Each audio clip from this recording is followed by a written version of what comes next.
Find the value of the constant c, for which the line y equals 2x plus c is a tangent to the curve y squared equals 4x. Okay, so we are given a curve y squared equals 4x, and we are told that the line y equals 2x plus c is a tangent to the curve. So in other words, we know that the value of the gradient of the tangent y equals 2x plus c is 2. So we can find an expression for that represents the gradient of the tangent to the curve in the form dy dx, and we can equate it to the actual value of that gradient, which is 2. So the first thing we need to do here is get this into a form of y equals, right? It's y squared equals 4x. So y equals the square root of 4x, which simplified is 2 root x. Now, this is not in differentiable ready form, so we will first express this as 2x to the half before we can find an expression for dy dx. So we can now differentiate dy dx, and that equals 2 times a half, which is 1, x to the half minus 1, x to the minus a half, which is 1 over the square root of x. Now, when this expression here represents the gradient of a tangent to the curve y squared equals 4x. Now, we are told that y equals 2x plus c is a tangent to the curve. And from that, we can also deduce that the gradient is 2. So,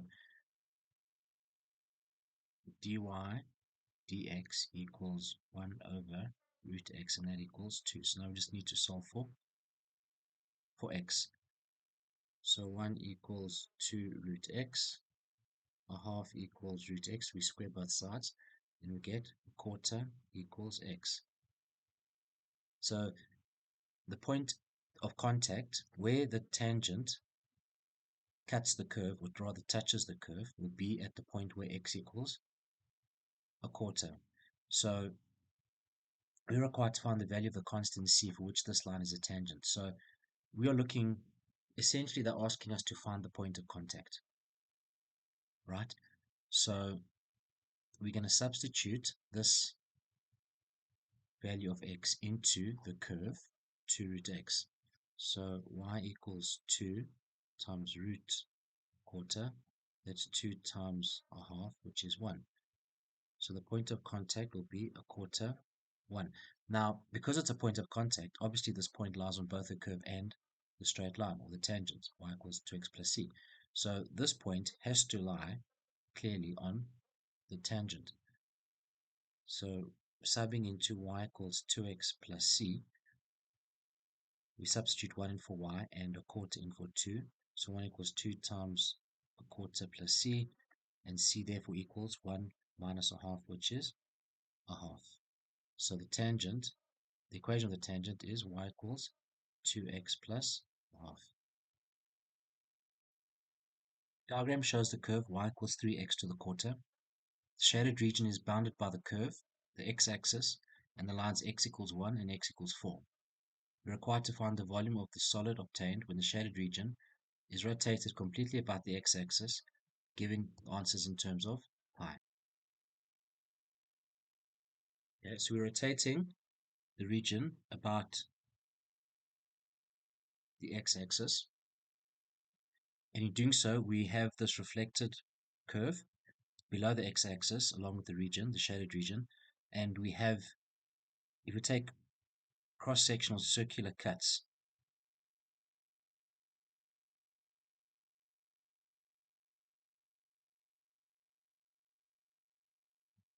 we form a disk model with the radius equivalent to, this is the line y, the curve rather, y equals 3x to the quarter. So because the equation of the x-axis is the line y equals 0, then the radius r is simply going to be the difference in the y value. So r will be 3x to the quarter, and the region that is being rotated about the x-axis is between the lines x bounded by the curves x equals 1 and x equals 4, and of course the curve y equals 3x to the quarter. So the volume will be the integral from x equals 1 to x equals 4 of pi r squared dx. Pi squared represents the area of each cross-sectional cut. Dx represents the thickness of those cuts. So that will be, you can take pi out as a constant. R is 3x to the quarter, so that's 3x to the quarter squared dx. 3 squared is 9. We can pull that out as a constant, so we'll have 9 pi times the integral from x equals 1 to x equals 4 of x to the quarter squared, which is x to the half dx. So now we can integrate that, so we'll have 9 pi times the integral of x to the half. You can add 1 to a half, which is x to the, so it'll be x to the 3 over 2 divided by 3 over 2. And that's evaluated from x equals 1 to x equals 4.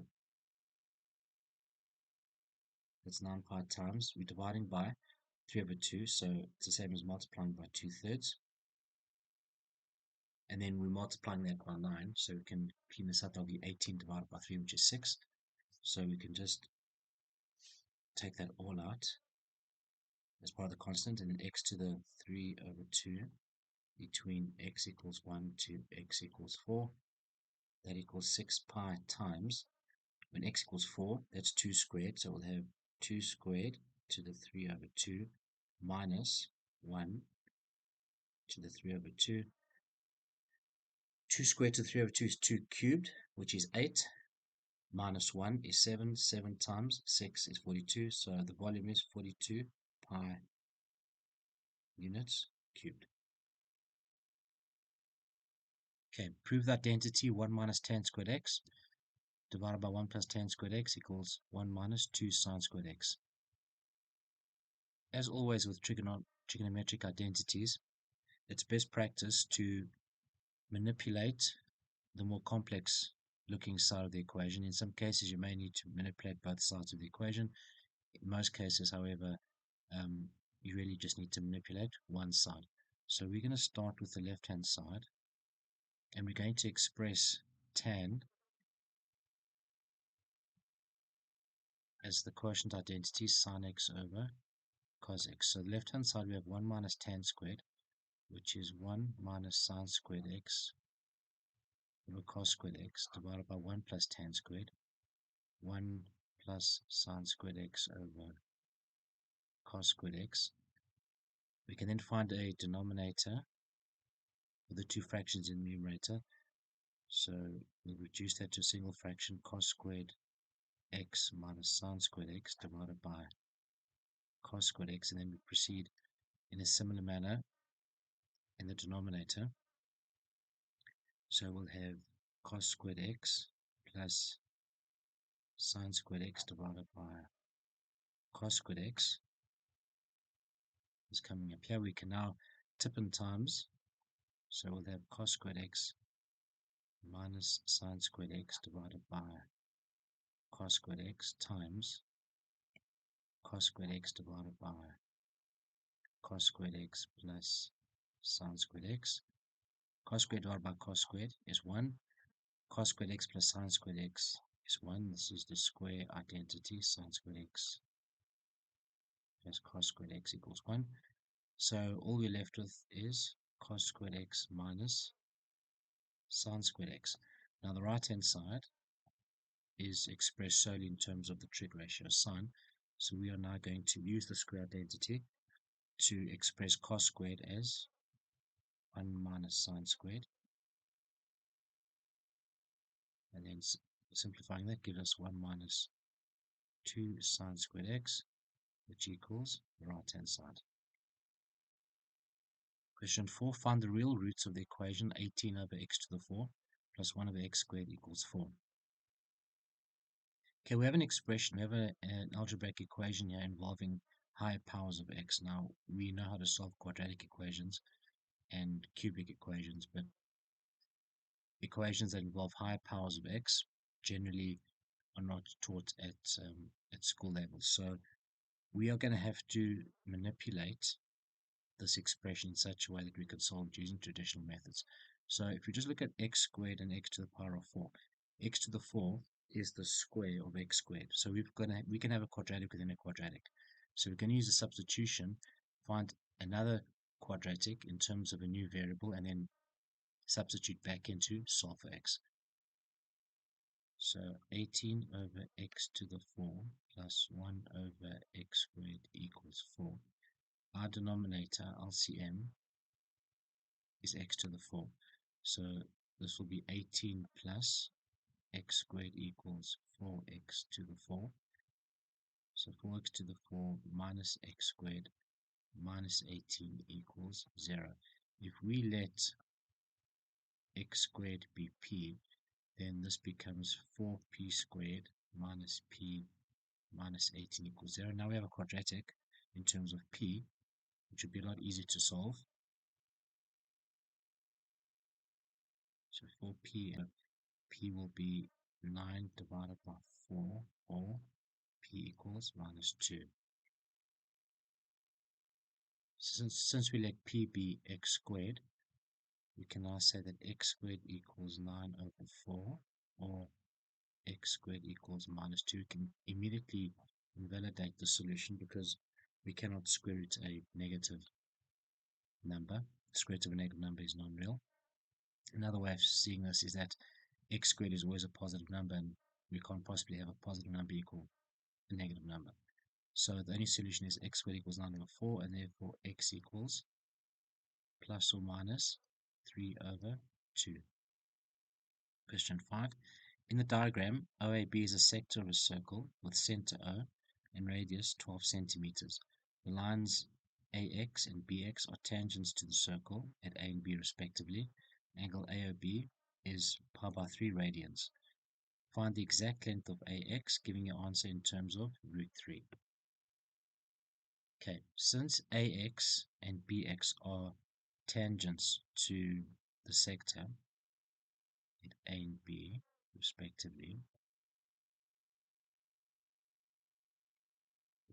what we know, okay, OA is a radius of that sector. Now, because AX is a tangent and OA is a radius, we know that this angle here, angle OAX, is 90 degrees, as is angle OBX. AX and BX are equal. Recall from Euclidean geometry that two tangents drawn from the same point outside of a circle to the point of contact are equal in length. So AX equals BX. If we construct a line segment joining O to X, we are going to form two congruent triangles, triangle OAX and triangle OBX. We have a common side, OX. We have angle OAX equal to OBX because they're both equal 90 degrees, and we have side 12, OA and OB, each being 12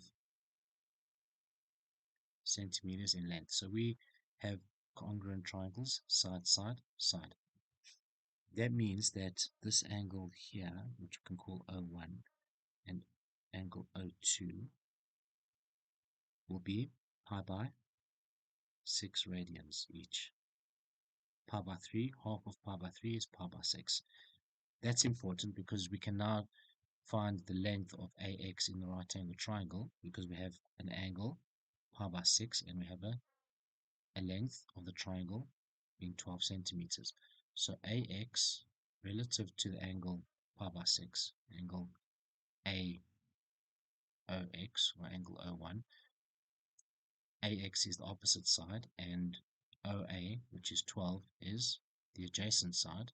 So AX over 12 equals opposite of adjacent is going to be 10 pi by 6. So AX equals 12 10 pi by 6. In degrees, pi by 6 is 30 degrees and tan 30 is 1 over root 3. So we'll have 12 divided by the square root of 3. And generally we don't like leaving cert in the denominator, so we're going to rationalize the cert by multiplying by root 3. over root 3. That equals 12 root 3 divided by 3, which equals 4 root 3.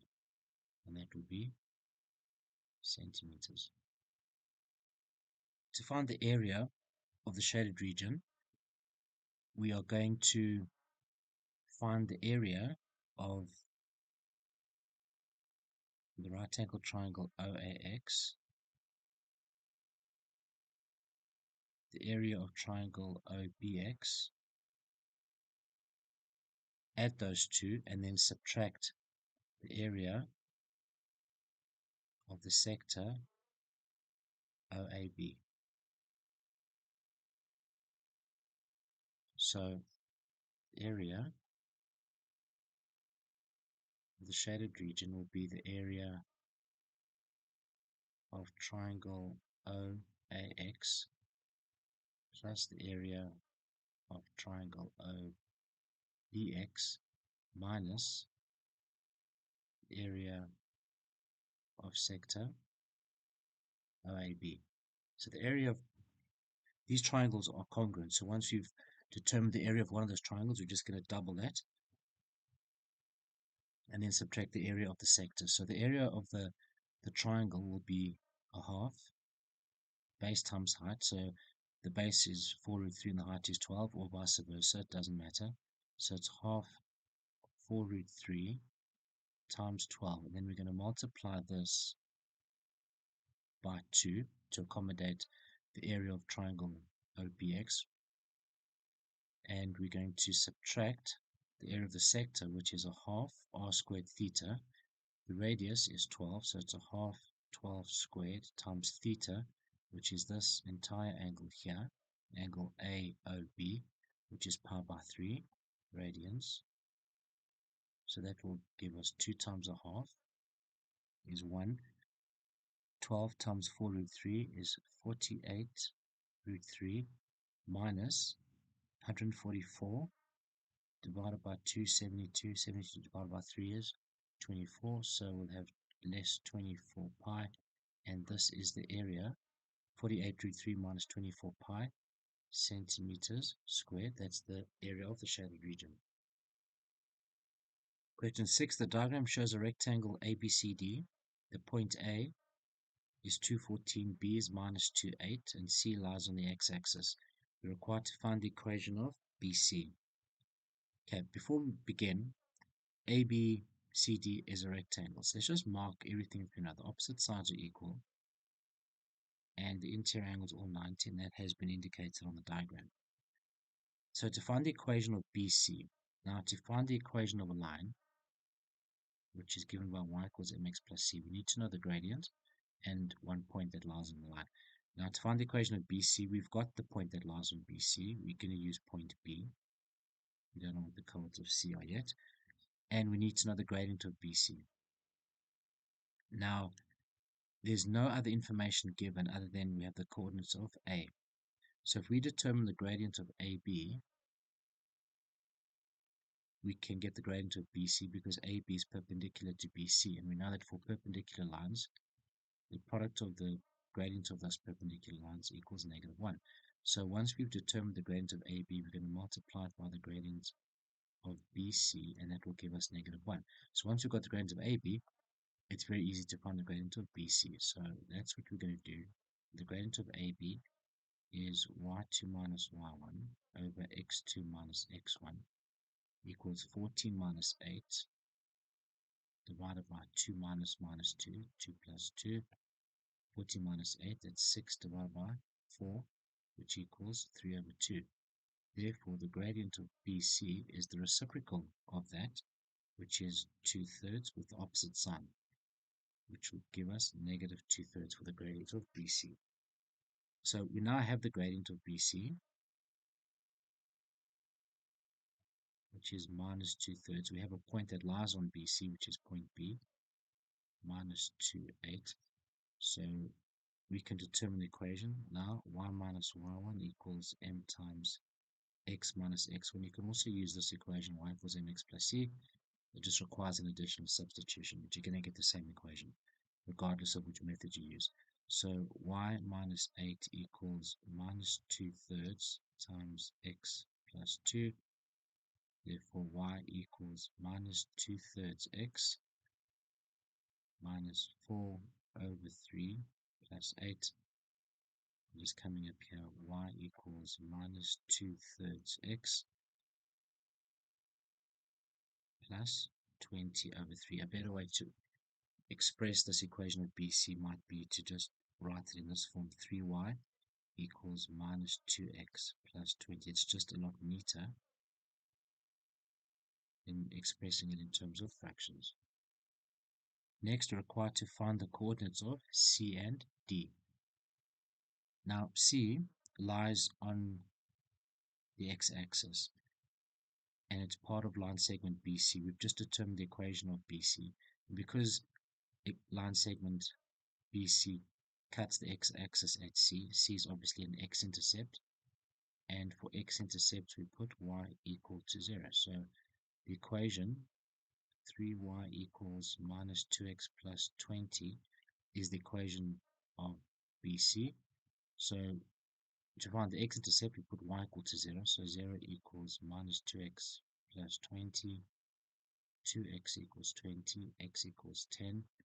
Therefore, C is the point, 10, 0. Now we need to find the coordinates of D.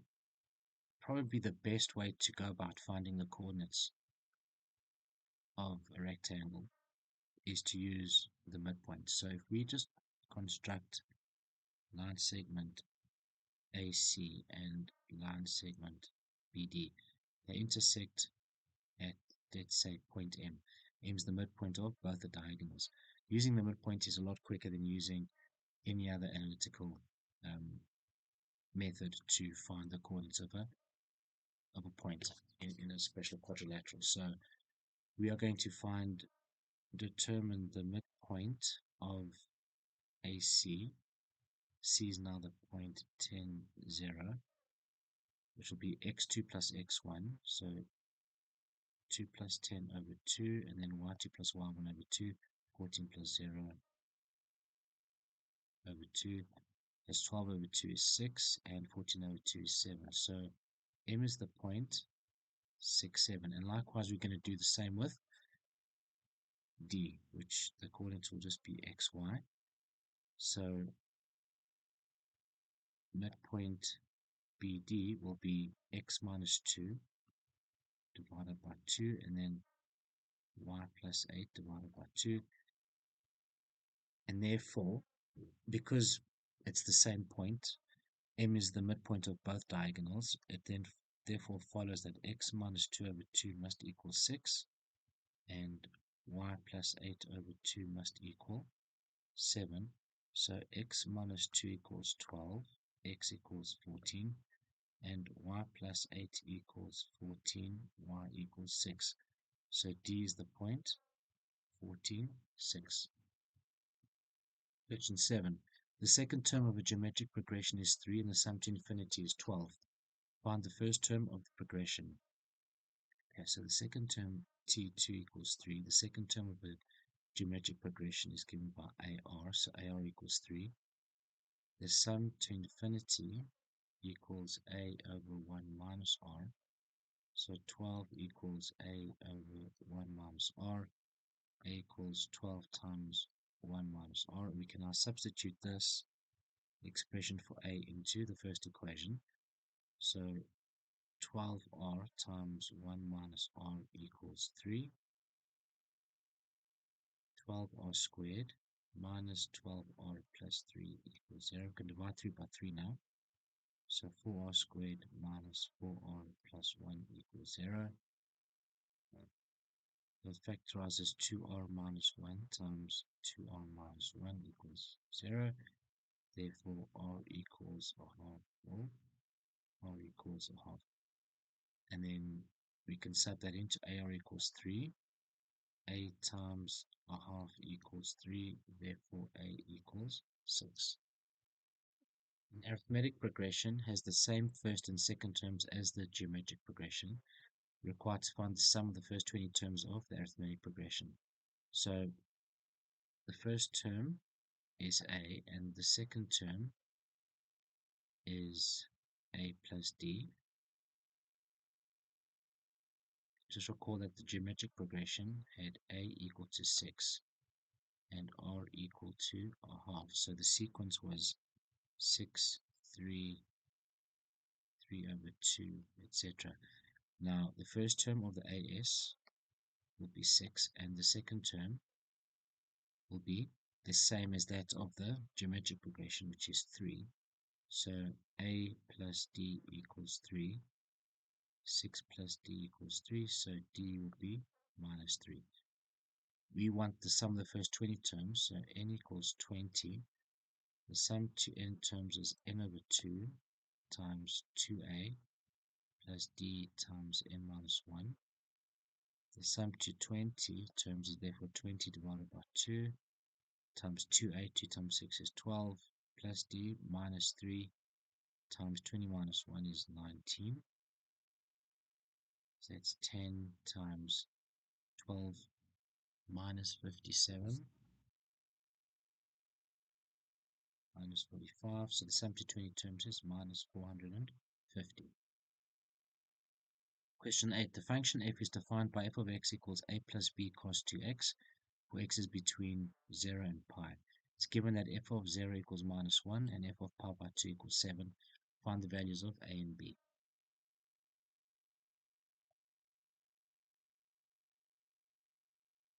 Okay, we are given that f of 0 equals negative 1 and f of pi by 2 equals 7. So we've essentially got 2 points that lie on this function, and we're looking for two variables a and b. So we're going to substitute in turn each of these points. So when x equals 0, y will be negative 1. So negative 1 equals a plus b. Cos 2 times 0 is cos 0. Minus 1 equals a plus. Cos 0 is 1. So we'll just have minus 1 equals a plus b. And a equals minus b minus 1. So that'll be our first equation. And likewise, we substitute the point pi by 2, 7 into the function. So when x is pi by 2, y will be 7. So 7 equals a plus b cos 2 times pi by 2. 7 equals a plus b. 2 times pi by 2 is just going to be cos pi. 7 equals a.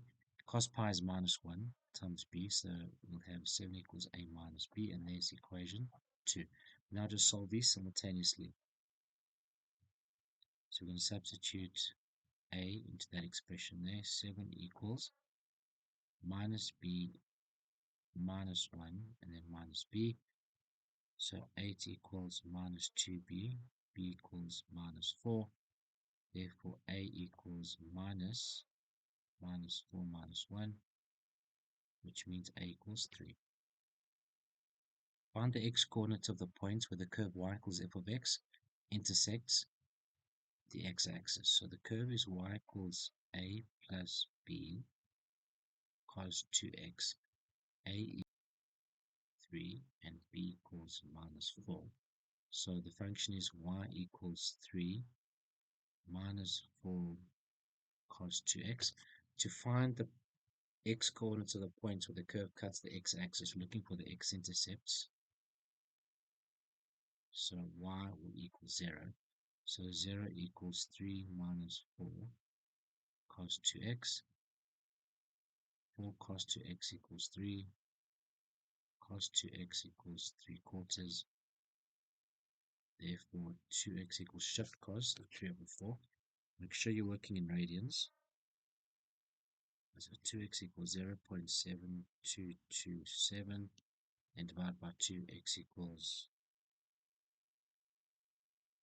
0.361.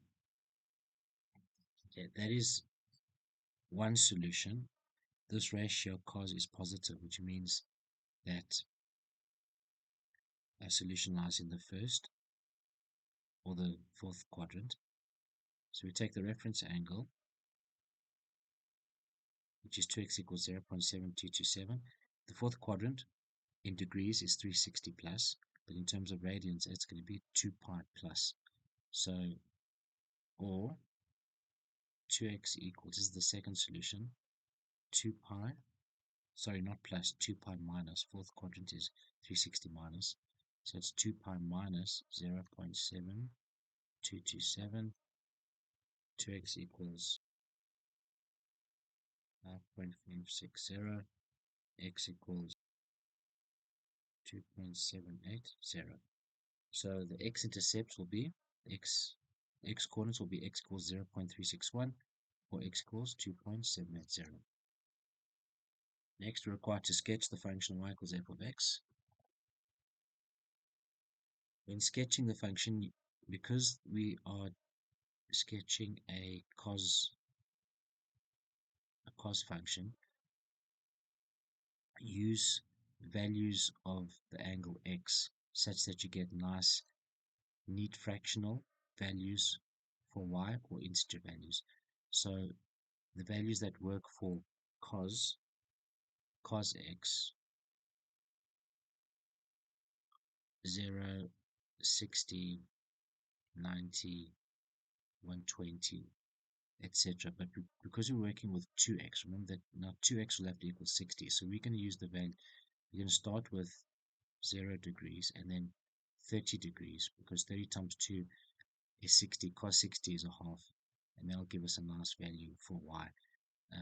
So just be careful with values that you choose, and through practice you'll realize which values to use and which values not to use, to then sketch a nice curve for the function.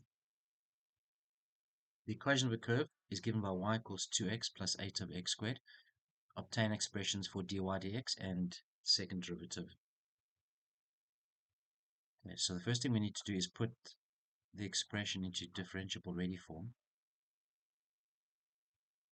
So we have y equals 2x plus 8 times x to the minus 2. We can now differentiate. Find the first derivative. Dy dx will be 2 minus 16 x to the minus 3, which we're going to leave in that form for now because we are going to find the second derivative, which will equal minus 16 times minus 3, 48 x to the minus 4, and we can just put this into a more readable form by writing it with positive exponents. Next, we're required to find the coordinates of the stationary point on the curve and determine the nature of the stationary point. Okay, so for stationary points, dy dx equals 0, and then we're going to use the second derivative to determine the nature of the stationary point. So the expression for dy dx is 2 minus 16 over x cubed, and we equate that to 0. So 2x cubed minus 16 equals 0. This bracket, the second bracket, has no solution, so therefore x equals 2. This represents the x coordinate of the stationary point. So to find the stationary point, we need to substitute x equals 2 into the function. So the function is y equals 2x plus 8 over x squared. You can call that f of x. It really doesn't make a difference, just a nice notation. So f of 2, when x equals 2, we have 2 times 2 plus 8 over 2 squared. So it's 4 plus 8 divided by 4 is 2, which equals 6. So your stationary point is 2, 6.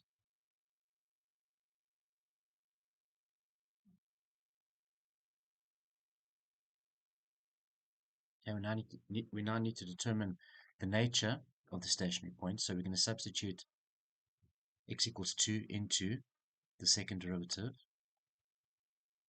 which will be 48 over 2 to the 4, 48 over 16, which is 3. Now 3 is clearly greater than 0, which means that we have a minimum stationary point. Next, we are required to show that the normal to the curve at the point minus 2, minus 2 intersects the x-axis at the point minus 10, 0. So the curve is y equals 2x plus 8 over x squared. Now to find the normal to the curve, to find the equation of a normal, which is straight line perpendicular to a tangent, we're first going to need to know the gradient of that normal and a point that lies on that normal. Now, the point that lies on that normal is clearly this point over here, minus 2, minus 2. So all we need to do is to determine the gradient of the normal, which we do by first determining the gradient of the tangent to the curve at this point, minus 2, minus 2. So the expression for the gradient function is 2 minus 16 over x cubed. This represents the gradient of a tangent to the curve. Now, for a specific tangent, we need to know the point of contact, which we do. The tangent will touch the curve at the point minus 2, minus 2, where x equals minus 2. So the value of the gradient of the tangent to the curve at this point is 2 minus 16 over minus 2 cubed. So that equals 2 minus 16 divided by minus 2 cubed is minus 8. It's going to be 2 plus 16 divided by 8 is 2, which is 4. So 4 represents the gradient of the tangent to the curve at the point minus 2, minus 2. So the gradient of a normal times the gradient of a tangent is negative 1 because these two lines are perpendicular to each other. Therefore, the gradient of the normal would be minus a quarter. We have the point of contact, which is minus 2, minus 2. So we can now determine the equation of the straight line of the normal. So y minus minus 2, y plus 2 equals minus a quarter times x plus 2. Y equals minus a quarter x. That's going to be minus a half minus 2, and therefore the equation of the normal will be y equals minus a quarter x minus 5 over 2. This represents the equation of the normal to the curve at the point minus 2, minus 2. We now need to find the x-intercept of this normal. So for x-intercept, we put y equal to 0. So 0 equals minus a quarter x minus 5 over 2. The lowest common multiple is 4. So we'll have 0 equals minus x minus 10. And therefore x equals minus 10. And therefore the x-intercept is the point minus 10, 0. Next, we're required to find the area of the region enclosed by the curve, the x-axis, the lines x equals 1 and x equals 2. Now, a question like this should never be attempted without first drawing a sketch diagram.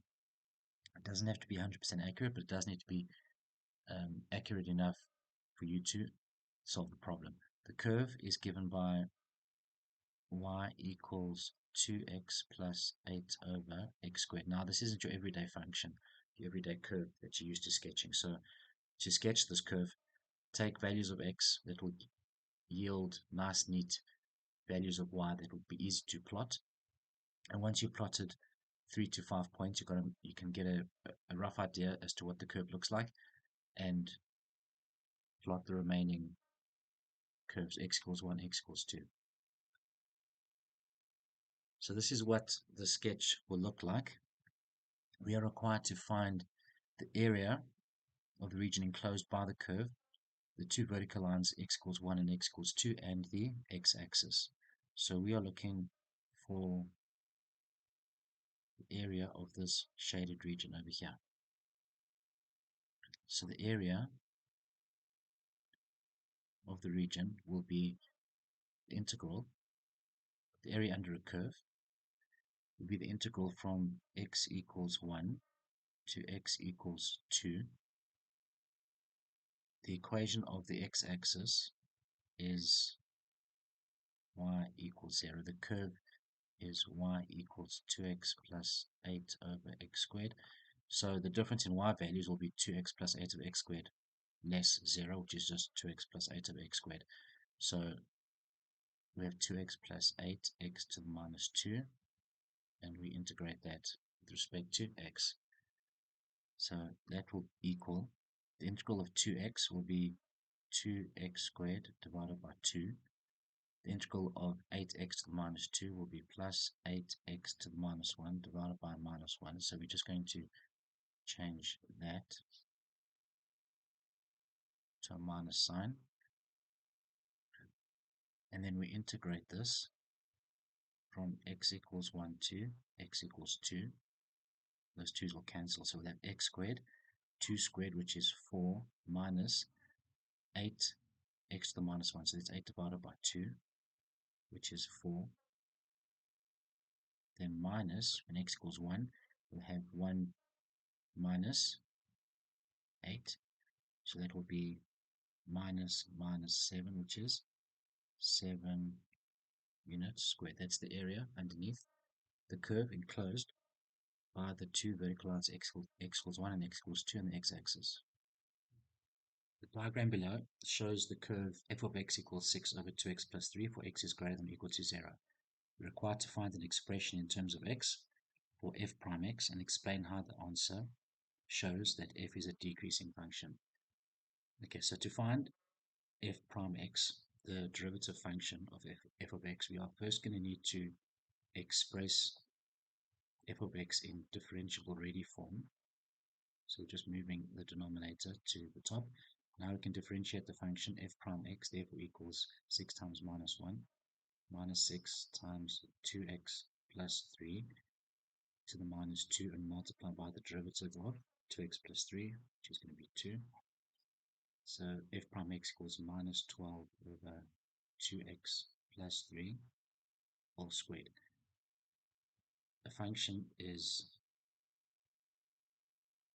f of x will decrease when f prime x is less than 0. When a function is increasing, when we have an increasing function, then the derivative function must be greater than 0. So we are needing to show that f prime x, the derivative function, is less than 0 in order to show that f of x is a decreasing function. Now, f prime x is this expression over here. Now, the function will be increasing or decreasing for all values of the variable x, whatever the domain may be. In this case, the domain is x is greater than or equal to 0. Right? So to show that f prime x is decreasing, we need to show that for all values of x greater than or equal to 0, that f prime x is negative. Now, if we take the expression 2x plus 3 all squared, this expression is greater than 0 for all values of x. If x is any value, positive or negative, whatever the value of 2x plus 3 is, you square it, and the square of the number is always positive. So 2x plus 3 all squared is always a positive number. It will never be equal to 0. If x is 0, then the smallest possible value of this expression will be 3 squared, which is 9. So this expression here in the denominator is always positive. And then we have minus 12, and divided by whatever this positive number is will give us a negative value. We don't care at all what the value is, but we know that it's always going to be a negative value. So f prime x is less than 0 for all real numbers. Therefore, f of x is a decreasing function. Next, we need to find an expression in terms of x for the inverse function of f and find the domain of the inverse. So the function f is y equals 6 over 2x plus 3. So the inverse function, I'm just going to switch the x and y around. So x equals 6 over 2y plus 3. And then we just manipulate this until we have isolated y. So 2xy equals minus 3x plus 6. Y equals, dividing through by 2x, we'll have minus 3 over 2 plus 6 divided by 2x will be 3 over x. So the inverse function will be y equals 3 over x minus 3 over 2. First function, so f to the minus 1 x equals 3 over x minus 3 over 2. Now before we find the domain of the inverse of f, we're first going to consider the domain for f. It was stated that x is greater than or equal to 0. Now when x equals 0, 0 is the smallest possible value of x for the function f. So when x equals 0, that implies that y will be 6 divided by 0 plus 3, so y will be 2. When x equals 1, we're just going to work with integer values now of x. We'll have 6 divided by 2 plus 3 for y, which is 6 over 5, which is 1.2. When x equals 2, y will be 6 divided by 4 plus 3, so 6 divided by 7. When x equals 3, and you can see what's happening over here. 6 divided by 2 times 3, 6 plus 3 is now 6 over 9, which is going to be 2/3. And you can clearly see what's happening. As x is getting larger, the y values are getting smaller, and the y values are the largest y value, according to the restriction of the domain for f. The largest y value is 2, and this function will continue and approach the asymptote. The asymptote here is the x-axis, but obviously the function will never cut the x-axis. So your y values, your range, y will be an element of 0 to 2. This is interval notation. If you want to write that as an inequality, you can write it as y is less than or equal to 2, greater than 0, or if preferred, f of x is less than or equal to 2, greater than 0. So this is the range for the function f. Alright, the y values do not get larger than 2. The largest y value is 2, and they are always, the y value is always greater than 0. They will never equal 0. So this is now the range for the function f. So the inverse function will have this being their domain. So the domain, we simply just switch the x and y values around. So x greater than 0, less than or equal to 2 becomes the domain of the inverse function. Next, we are required to sketch the function y equals f to the minus 1 of x. Just remember that we have restriction on the domain of the inverse function. We also just need to show the relationship between the two functions. So we're going to draw in the line of symmetry. And finally, the function g is defined by g of x equals a half x for x is greater than or equal to 0. We're required to solve the equation f of g of x equals 3 over 2. So the function f of g of x will be f of a half x, which equals 6 divided by 2 times half x plus 3. So that's going to be 6 divided by x plus 3. And f of g of x equals 3 over 2. So 12 equals 3 times x plus 3. 4 equals x plus 3. X equals 1.